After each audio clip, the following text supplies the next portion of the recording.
Well, as you can see, we did take a lot of time to dress up for tonight. I know you're all kind of thinking, or some of you are thinking, how is it that the Goering Center afforded to bring Drew Carey here today to speak to you? Well, actually, I'm Peter Olmsted. I am a talent consultant with Definity Partners, Clark Schaefer Hackett. This is Neil Hoynes, the CEO and founder of Ripple Junction. And we're here today to tell you about the explosive growth over the last 2 years at Ripple Junction. It's really been tremendous. And Neil has had to face a lot of people challenges. And so we're going to talk to you about that, and hopefully by sharing the Ripple story and his journey, that you'll get inspired and you'll have some confidence to take some tough actions, aim high, and go for bold growth. Now, breakthrough growth is what I put here. I don't know what really breakthrough growth means. I just think it means a lot of growth. Okay, so, all right, let's see if I can work this. And I can. All right. I want everybody to take off your logic hats, because there's a lot of type A's in the room. Put your creative hat on for a moment and just imagine with me. Imagine you are the CEO of a large corporation, and you have had a lot of success. And you had a really, really good day. You did strategic planning all day with your team. And what you came out with was a realistic plan to double the size of your business over the next 3 to 5 years. You can actually do it. Success will be mine. I think this is a baby picture of Neil, and Neil's like, t-shirts. I wish it was. I would be getting the licensing royalties off it. Yeah, but this has been unfortunately around for a little while, but that's okay. But success will be mine. But as you think about it a little bit further, and you're continuing, you realize there's some missing pieces to the puzzle. One, you have some people issues. So you may not have all the talent on board that you need. You may not have all the skill sets. So you may have to go out and hire. And hiring people, as we know, is sometimes a risky thing. You might have to rearrange the org chart. That creates disruption in your organization. You may have to change personally after doing things the exact same way for the last 27 years. Sorry. But most importantly, some of the people that helped you to get you to where you are today may not be able to make it in the new, larger company. And that starts to make you really think about, this, am I going to do this? So you realize this is going to be really hard, and you really only have 2 choices to make.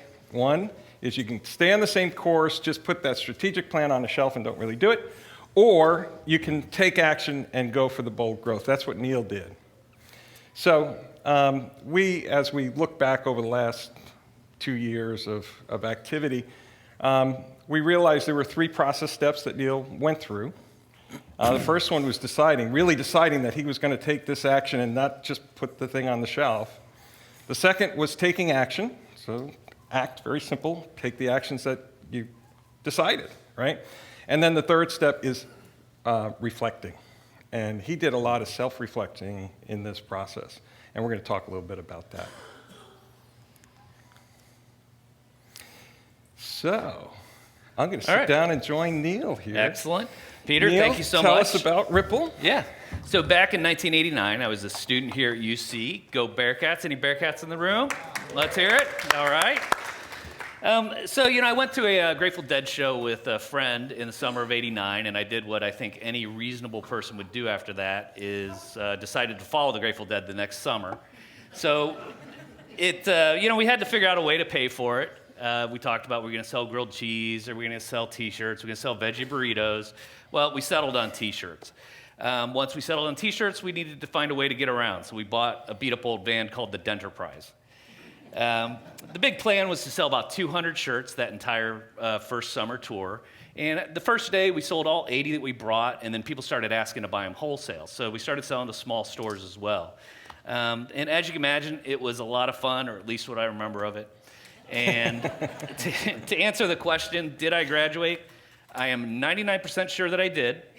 There was a small disagreement over some parking tickets with the University of Cincinnati, so I never quite received my diploma. One day I'm hoping to get that worked out. So today we're one of the largest pop culture merchandising companies in the United States. We really sell to all different types of customers, Target, Walmart, Kohl's, JCPenney, Urban Outfitters, really just about every channel of distribution. And some of the licenses that you might recognize, The Office, NASA, PlayStation, and Rick and Morty. Now, Rick and Morty, you're probably going to have to ask your teenager or maybe the 20-something back at the office, but you can trust me that it sells really well. So all the success has been really great, but it hasn't come easily, and there's been a lot of pain involved with it too. And that's what we're going to want to talk about today, figuring out what needs to change. Yeah, so the first step in the process was really making the decision that you were going to take the harder route, I think. Yep. So I think that a lot of leaders, most leaders face, a lot of these thoughts in their head about, am I really going to do this or not? And a lot of people stay on the same path, but Neil chose to change.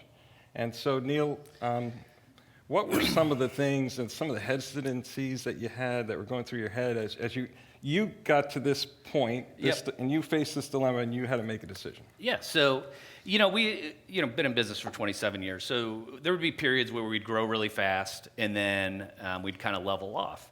And, we really just never built the foundation to support the growth. So, if we were like a football team, we were going too much east-west and not enough down the field. So, there's just a lot of wasted motion because, the people and the processes weren't really in place. So, each year we would do a business plan and, people, processes, communication, that was always part of the plan. We knew that we had to fix those crucial parts. And I feel like I'm not alone in admitting this. We'd do a business plan, it'd be great, put it on the shelf. A year later, you pull it back off the shelf, you dust it off, and you're like, yeah, I got about half of that stuff done. It's a good decoration. It is very nice. And, but it was always just like the people, the processes, and the communication piece that we really never got to because, they're really, they're important, but they're not urgent. So it was easy enough for those things to kind of get kind of pushed to the side. So then in 2017, we grew about 16%, and it put a heavy strain on the organization. There were literally people crying in the office. It was kind of a bad situation. So at that point, I decided that we needed to find some outside help because we had been working on these things for 5 years. Well, they'd been on our plan for 5 years and not getting attention. So we decided to go out and get some outside help. Because I really realized that we needed to fundamentally change how we were doing it. And I knew that it would be difficult in the short term. There'd be a lot of pain. Maybe some people that had been with me a while might not make the make the transition to the new company. And a lot of these things, a lot of the issues really kind of kept me up at night. And so really just had to start asking myself, is everybody at my company here able to make it in the new company? I might have to bring in some new people, and are they going to kind of upset or disrupt the good things that we have? Am I really committed to making these changes? Because, once you start making them, things can get difficult. And, am I going to have to let go and, let other people make decisions? So, for the audience here, I talk to a lot of CEOs, and we talk about their management team, their direct reports usually. And they're pretty open with me, and they tell me where their weaknesses are. And typically, there's a couple of weaknesses on every team, right? But they're open with sharing that. And then I kind of jab them with a really tough question. So, how long have you known that this person who has a major impact on the future of your business and impact on all your employees, their lives, their families' lives, is not capable of moving forward with you? And the answer usually is about 2 years, on average. Yeah. On average. So I think you owe it to your team and their families to make those decisions a little bit quicker. So Neil, you made the decision to take some action. And Want Look, to change? Yeah. So, look, I care about the people at Ripple Junction. And I really wanted to create a path for them to grow personally and professionally. I love Ripple Junction. I really wanted us to be a premier player in the license industry. And, lastly, it really stopped being as much fun as it used to be. All the problems and, kind of like the process things had really sucked the fun out of it. So, it's a lot of fun to go out and kick everybody's ass in the marketplace. But then when you're kicking ass in the marketplace, and then it comes back, and then you're getting your ass kicked internally because you're not set up to do it, it really can drag the fun out of it.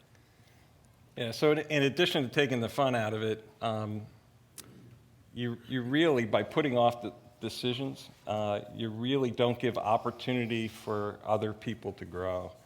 So, Neil, you made the decision, and now it's time to act, and you have to take action. Yep. Where did you get started? Yeah, so about 2 years ago, we were getting the job done, but it was way, way harder than it needed to be. So we interviewed some outside consultants, and we decided to go with Definity Partners because Definity wasn't just talking about processes. They were talking about making fundamental changes to the business. And, we had to change our culture, we had to change our communication, and really simplify how the business was being run. And we did that through the use of daily huddles and metrics. And to be honest, this subject is an entirely separate speech. It was pretty big, but it really put in the foundation that we could start making some of these people changes that were difficult. Yeah, we find that putting in a foundation using the simplifying the run is critically important, because when you simplify the run of the day-to-day work of everybody, they start to communicate more. They start to break down silos. You put in huddles, and they really just get more productive, right? Yep. So that firm foundation that you build by simplifying the run then gives you, Neil, the time to focus on what you really need to focus and gets you out of that run. Absolutely. And those things that you need to focus on is growing your business and growing your leadership talent. Yeah, so how we started is, we had to assess the talent in our organization, pretty much top to bottom. We worked with the guys to take an inventory of all the skills that we had in the organization. We talked to our top performers, and we realized that the top performers are getting dragged down by the bottom performers. And we also put in a culture of accountability. And that led to, some people are unwilling and some people are not capable of really thriving or moving to that type of culture. And there's also a lot of great people that are underutilized in our company. So after we assessed the talent, I realized more than half my top leadership, and I think it's even more than that. I was sitting around an executive meeting last week, and I was looking at all the new faces over the last year and a half. I was like, wow, we really have changed. And, in hindsight, I knew that some of these people weren't able to make it with us in the new organization and where we wanted to go. But in order for us to continue to grow, we had to make these changes. So, we worked on the HR strategy piece with Peter, and that really gave me the confidence to take the action. So through planning and communication and really respect for everybody, the tough people decisions can be made with a lot less drama, so demotions, promotions, and sometimes exits. So for the people in the audience here, I want you to take a second, think about your staff, your direct reports today. Would you rehire everyone today, or would you hire differently? That's a tough question, right? And if the answer is that you would hire differently, I think you owe it to the organization to take some action. Now, that action could be training, it could be development, right? It could be moving the person to the right seat on the bus in the organization chart. But occasionally, it is exiting someone, and that's hard. So what were the people results? So our top talent really became more engaged and much more productive. We grew faster than we had in the past, and we did it with a lot less drama. There's more people speaking up and contributing. We had people getting promoted, and that really created a buzz in our culture, which helped us retain the key talent as well as recruit new talent. And really the whole company just started believing in the mission, because once the people in your company start seeing you taking actions, and you can trust me that the people working in the front lines, they know when somebody is not pulling their weight, and they're sitting there wondering why they're still there. So once you start taking these actions, start promoting people, start moving some people, and then start exiting people, people start seeing that and they start responding to it. Yeah, so the lesson there is Neil started to take action, and instead of things getting worse, the morale actually raised up. We find that when you start to remove obstacles, especially for your top performers, they start to flourish. They really blossom. And the morale of the whole organization actually goes up, even though you just may have let someone go. Neil, so you took action. Were there any surprises? Yeah, I'll just give you a couple anecdotes. So we had, one person who was really kind of unwilling or incapable of making the changes. So we had some direct conversations with her, and in the end, we wound up having to exit her. Now, I know everybody in this room has probably had somebody get let go. First thing they do is they rush out to Indeed, and they're like, oh my God, they're the worst person in the world. They're the worst company in the world. They juggle cats during the breaks. And this person didn't do that. They actually went out and posted a review, gave us 4 stars, and they said, look, I understand the company's changing. I was no longer a fit, and I wish them well. Now, we also had another person that was a very, very productive employee, but she had a pretty negative attitude and mannerisms. So, she would always bring up valid points, but the way that she brought them up, just everybody was just like, oh, God, So just how she delivered the message was just awful. So we'd never given her any direct feedback. So through some feedback and some coaching, we were able to get her attitude turned around and, try to get her to bring it from a positive standpoint. And, glad to say that today she's still a productive member of our team. We also had some people that kind of self-selected out. Once you start putting in a culture of accountability, everybody is not going to respond to that. They're like, I kind of like doing it my own thing. That's how I did it. And, it's not for everybody. So, some people just chose to leave.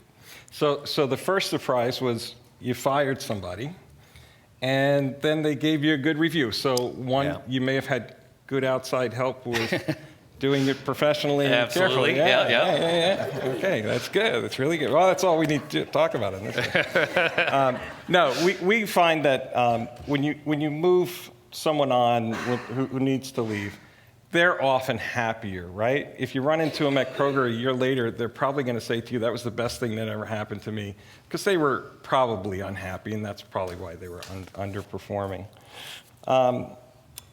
Then the second surprise you had was you gave someone some coaching, and they actually you responded to that coaching. I find that a lot of leaders, one, they don't do the coaching and feedback because it's hard to give critical feedback to someone. It's just uncomfortable, right? But I think there's a second reason. The second reason is they don't believe it will actually help the person. So what do? They ignore it. What eventually happens? They wind up leaving the organization in some way. So I can't stress that enough. You have to give people the opportunity, and I think they'll surprise you more often than not. You have to give them the feedback. So Neil, what's been the impact of all this? Yeah, so, look, we have a growth path for our top performers, so there's been a ton of promotions. We've increased our sales growth with less drama, like I mentioned before. The culture of accountability has just been huge for our company. So we've made the necessary staffing changes and really, to be honest, continue to make those. Become a metric-driven organization.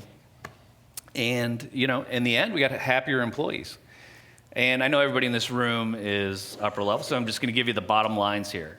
So, look, over the last 3 years, our sales have been up 97%. While we've not not too bad. Not too bad. So we've only increased our headcount about 32%. And this one was tough to measure, but we've decreased tears 85%.